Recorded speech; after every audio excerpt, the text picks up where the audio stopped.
going into some of the statistics that we've updated for all the members of our small exchange community, and where you can get those statistics and everything on down the line, how we are going to translate them to trading opportunities. I do want to hang out with you for like 30 seconds to 60 seconds, Pete, and just revel in the last 24 hours of trade, because we don't get this very often. And I need to, I feel like, push everyone to both revel in it with us and take advantage of what we're seeing in this market, because it has been a brutal few weeks. Pete, you know this, I know this, everyone here at the exchange knows it, everybody at the network knows it. The last 24 to 36 hours of trading has been beautiful. There has been two-sided action. Right. There has been large moves in both directions. There have been reversals of those large moves. When was the last time we saw this, Pete? Almost every asset class, weirdly, other than metals. Metals the only one that's not really going anywhere, and that's the one that saved us so much in prior months. Yeah, but every asset class moving. Right, and that's a great takeaway. So you want you keep an eye on the metals. Gold around 1,800 is interesting. Silver is just a dog, can't get out of its own way. Neither of them, in my mind, tradable right now, but I'm going to keep an eye on SPRI and keep an eye on the metals. Sure. But this is what's great with product indifference. We use it, and first 6 months of the year, I'd say our greatest consistent success was in SPRI and precious metals. So right now it's off the board, but when you talk about that, pick your poison. Crude, the currencies, the grains, and certainly the equity indexes, even within, and not just the pairs for a while. And it's been hard to say that, but sure, the pairs have given you the small caps versus large caps. Started with the usual rip this morning, but gave a lot of it back. So today has been a featured two-sided day, even in tough stuff like interest rates. You've been able to buy some cheap yields and actually make a little bit of money on them. Yes. So all this good things. This hasn't been a straight, like you would say, Pete, that the early part of this shortened week has been risk off in nature, but it hasn't been, a matter of, if you're trading like notes, for instance, it wasn't like 131 to 132 to 133, and that's it. It was, 131 to 132, back down to 131 half. And with 10-year yields, the small exchange product, it's a trip down to 14, a bounce back to 14 and a quarter. Today, a trip down to 13, which is 1.3%, place we haven't been in months, and a bounce back to 1.3 half, or $13.50, or 1.35% there. Great back and forth. And like you say, with the equities, man, technology beating the hell out of the rest of the stock market. Technology now giving up a lot of ground. Great activity here. You got to jump on it when it's there, because it was getting so bad, Pete, that I had to whip out an article this week for our small exchange members. For them, I try to put, something that's intriguing, something that's actionable in the market. And I had to talk about hedging this week. That's how bad it got. And if you want both exclusively low fees and the exclusive commentary and data that goes to our community members, please go to subscribers.thesmallexchange.com for life. You get all this great commentary and data and half off your trading fees on small exchange products. It's a great deal. Go check it out. But what's bad, Pete, when I start talking about hedging here, and that's the only action you could take. It's important, but not sexy. Yeah. Well, again, you pull out to, you work with what you can. And it was a great section, a great piece actually on, the benefits of appropriate sized products in the world of balancing exposure over longer periods of time. And I mean, some of those moves, and we're seeing a little bit of correction today. These moves in equities are still so, extreme. It's unbelievable. And you look at a little bit of the down work that's being done, and you think, there's still so much left to do if we do have a little bit of turn in there. I thought this was funny, and maybe I'm just like stupid. I don't know if this statistic is actually interesting. There was going to be no trick questions on this show, but let's go ahead. So the S&P 500, Pete, from 1990 to 2017 climbed $2,000. Yes. Okay. from 2017 to now has climbed another $2,000. And so and I know how percentages work. I know that a climb from 300 to 2,300 is a bigger percentage climb than 2,300 to 4,300, but it took 27 years for one of the most ubiquitous equity benchmarks to climb $2,000. Took 27 years. And in the last 3.5 years, it has done that exact same work. And that's just something, and of course, I don't think this week is the stock market crash everybody's looking for, but you'd almost be stupid not to hedge some of that. And what's great about the futures is you could have, at the end of last week or the start of this week, sold 1 or 2 or 3 SM75 futures, Pete, as a hedge and bought them back yesterday or today. And that's how easy and that's how short-term hedging can be. If you want to hedge for a longer period of time, of course, that's easy as well. But this is what you like to talk about this in a different term, which is like scalping around your position. Maybe you can speak a little bit to that, because I think scalping around a position and hedging with the ease of use of small exchange futures, one and the same. They absolutely are. I think the only difference is time frame in my mind, and it's really vernacular. Scalping around my position is I've got a core idea. Now that idea may have a longer term to it. Like I think the dollar's going higher and I've got a long dollar bias for the last 3 months. And I will scalp around that position. So it's a longer term position. And you could argue, well, those buying of currencies against a long SFX position, that's just a short-term scalp. It is really just, it is scalping around the position, but it's taking on and off risk. The hedge in my mind is, and I don't know if it's right or wrong, is usually a little bit longer term on buy and hold assets, strategic assets that I'm holding a little bit. But when you think about it and break it down, you're right. It's the exact same thing. It's a little bit nuanced around the time frame and the bias, but rarely does my equity bias run for years. Even, maybe it's a byproduct of trading as frequently as I do. I am not a buy and hold guy. I never have been. So I've always looked to find opportunities around management. So they are one and the same thing. You're absolutely right. Well, because I think that like the traditional thought is like, okay, I want to hedge. So what am I going to do? Like, I'm going to sell like a leap call option. And if it's 10% away and that stock climbs 10%, then my hedge takes over and that's the end of my exposure for, the next year or what have you, which is fine. That's a fine way to hedge. But with the growing nature of small futures from several exchanges, you have now so many tools to be like, this week seems like an iffy week, or there's an FOMC meeting coming up, or there's a non-farm this week that I'm worried about, or what have you. Put on a short future, hedge.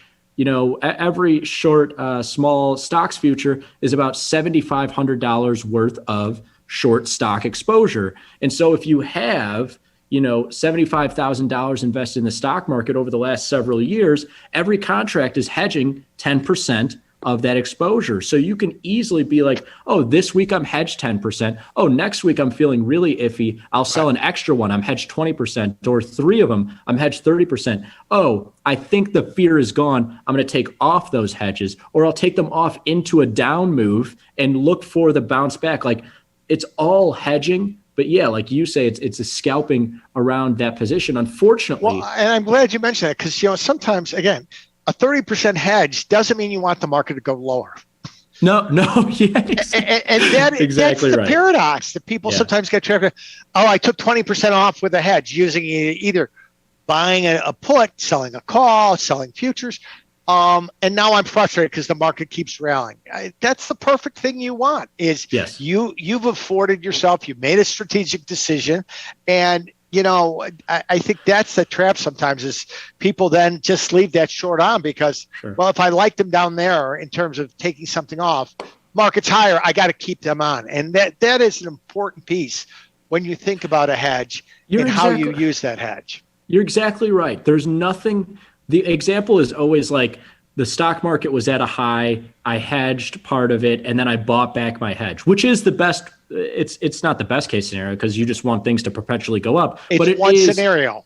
it's the best scenario for you having put on a hedge. Is like, Right. if I took this action, this is what happens, and blah, blah, blah. There's in the same way that we manage losses in scalping positions, Right. there's nothing wrong with the stock market being up 30% year to date, hedging 10 or 20% of your portfolio, the stock market moving up another 5%, and you taking off that hedge. Right. You guess what? You still made money because you Right. weren't over hedged, but you were active about it. You took losses on the hedge, and you can still be active about that. Unfortunately, Pete, scalping ranges have gotten tighter and tighter as volatility, until the last 24 hours, volatility has come in huge. We're seeing ranges well inside of $1 for our small stocks, our small technology, Look at crude sticks. oil. Yeah. Crude oil, Pete, we launched this crude oil product a month ago, and it launched with a range of $1.50 into almost $1 even, just at $1.09 here. Yeah. It's creating for tighter ranges. It's creating for smaller scalping ranges and everything on down the line.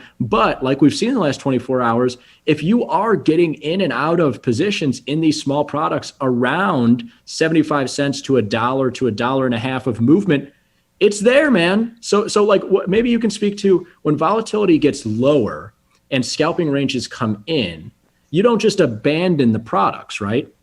No, you absolutely don't abandon the products. You adjust your expectations.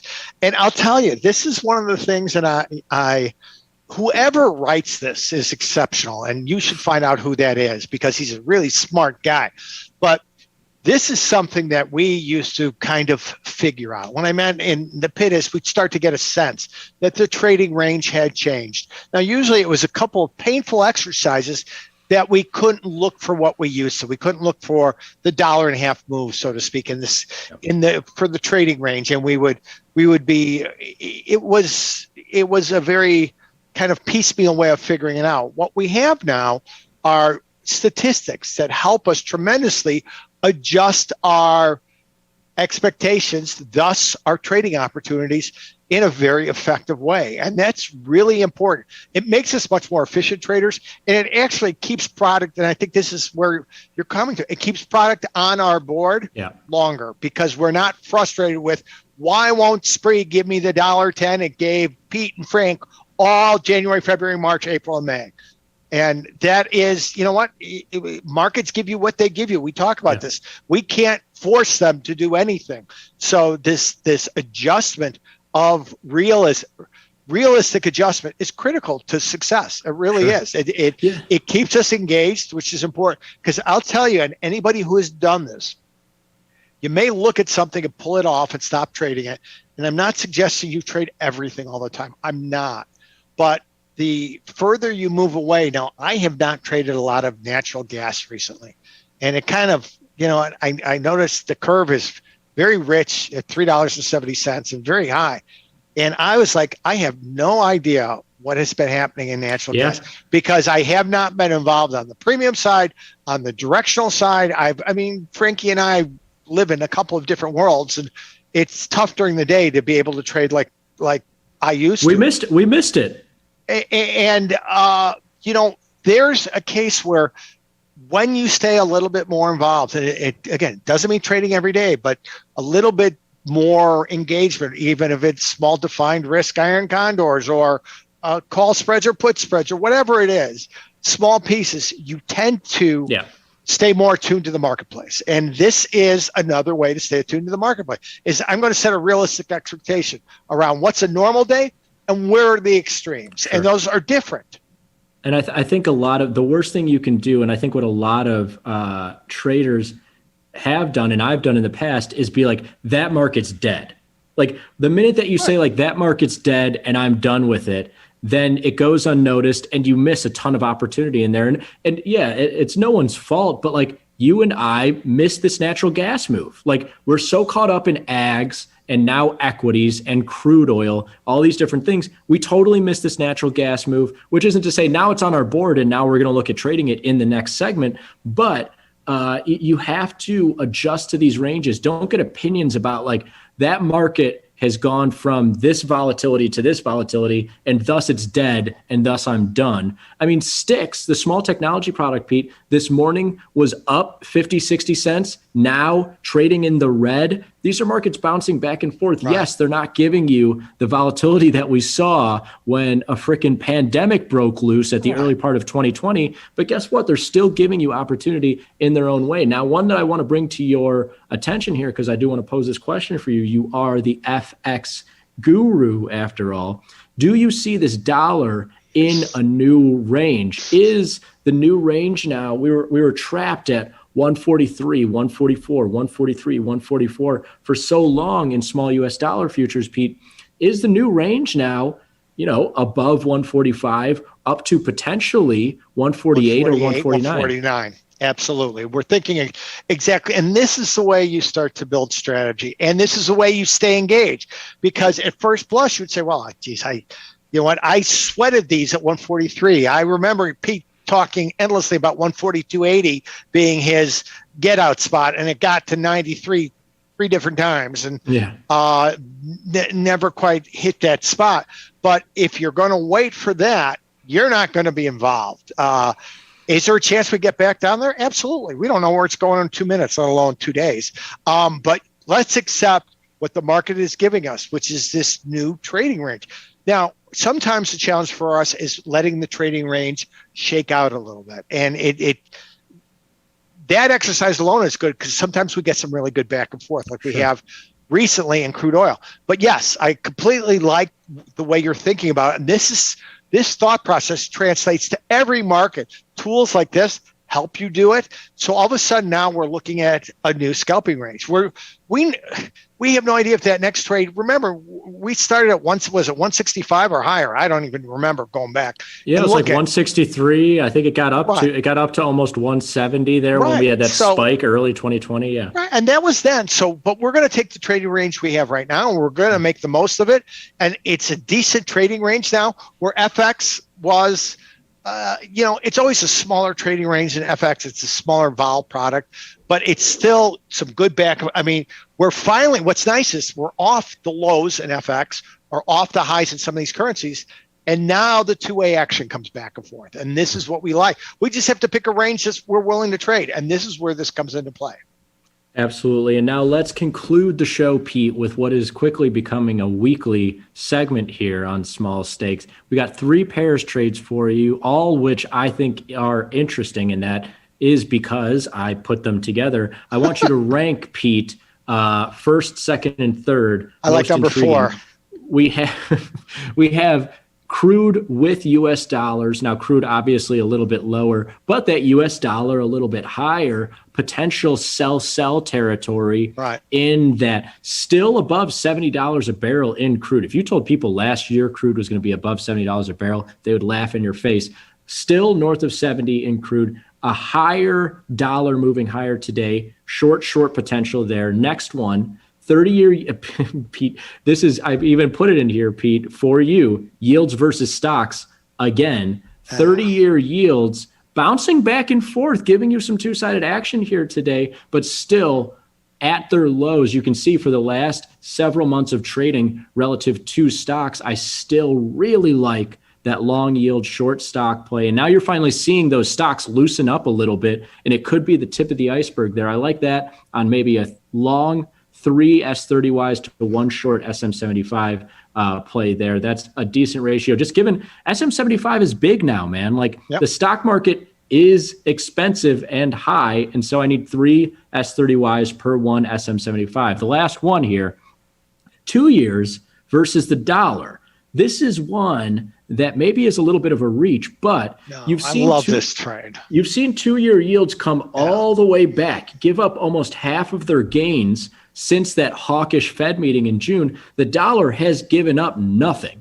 It has just gained and gained and gained. I like a potential long S2Y, long 2-year yield, short US dollar trade here, and that's looking at about a 5-to-1 basis, long maybe 4 or 5 of those S2Ys, short 1 SFX, short the dollar against US short-term yields. All right, Pete, first, second, third, go. Geez. First one would be the twos and the SFX. The second would be crude and the dollar, and you want no. The second would be the 30s. And if I can phone it's a friend, okay if that's the one you don't like. Can I phone a friend and ask if I could change the SM75 to the sticks? Oh, okay. That's it. Wow. Then I love that. I mean, we've been waiting for this pullback in 30s and 10s. I mean, if you're going to keep talking about trading these ranges, and that, you know what, we traded 70 to 100 basis points forever and waited for that 100 basis point breakout, and we got that run up to 148, whatever it was. We're back down to the lower end of that 130 to 170 range in the 10s, or the lower end of the range here in the 30s down. You know, we're below 2% in the 30s. You got to love that trade.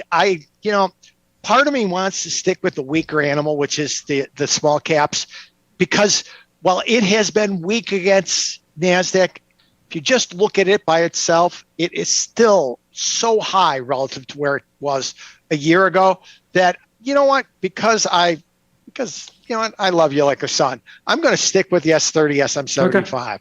And really like to, I think that's a great trade. The crude trade is great. It's a little bit harder now with crude off a couple of bucks, but you know, remember our range was still 76. We know it printed 77. We're going to give it a little bit more rope. If we get back to $75, we're selling it, and I think that works great. So 3 great trades to work through.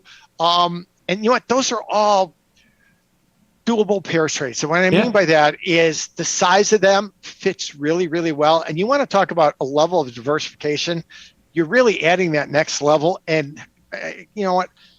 We both love pairs trade. We made our livings trading pairs. Mine buy a book of FX positions. You buy a book of different treasury maturities. It's a tough thing to teach with institutional products. We finally have products we can start to get the rest of the world doing what we love to do. So it's a great segment. Well, that's enough of teaching, Pete, because we got to jump to the next segment and do it. Check out the next segment, Splash into Futures, coming up right away here. We don't have too much time, but we're going to rip through all those pairs and other markets and how you can put them into action. Stick around. Thanks, everybody.